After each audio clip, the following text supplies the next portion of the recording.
And here I'm just quickly showing off an upcoming WordPress theme. I won't give away too many details here, but I just wanted to show a little bit about the features that we're working on and kind of why we're going to be about a week delayed in releasing it. We have a lot of the normal things that people have come to expect from themes. Being able to select which pages you want to show in navigation, sides, changing the default RSS to whatever your feed burner is. Really, this theme is about removing plugins as much as possible. The reason being behind that, plugin developers really don't develop the plugins as consistently as they maybe should, and thus the community suffers. And we figured if you package this all into a theme and kind of blur the lines between a theme and a plugin a little bit, then the developer of the theme can also make sure that they develop, subsequent plugins with it. So we have social bookmarking, we have a place to put header scripts and footer scripts, so if you have tracking codes from various websites like Google Analytics or Performance Metrics, you can go ahead and add that in.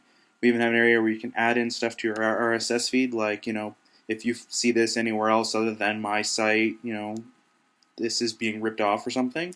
And a search engine referral HTML where you can put in all kinds of information, so when someone comes from Google to your site, you can say, check out, this post, or don't forget to check out my about page, or, all kinds of great things can be done with that. We have layout control. This is really, really cool.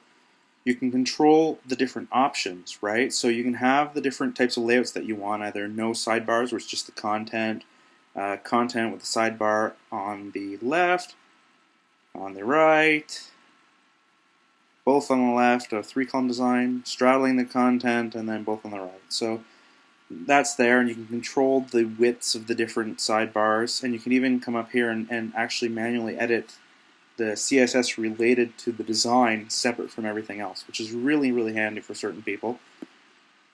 We have the normal SEO options that people are used to. We have this really cool header control system, which allows you to have different headers for different categories on your blog, or to randomize the various headers that you upload, which is really great. You can delete them, and you can also click on them and it shows it and whatnot. So that's really, really cool.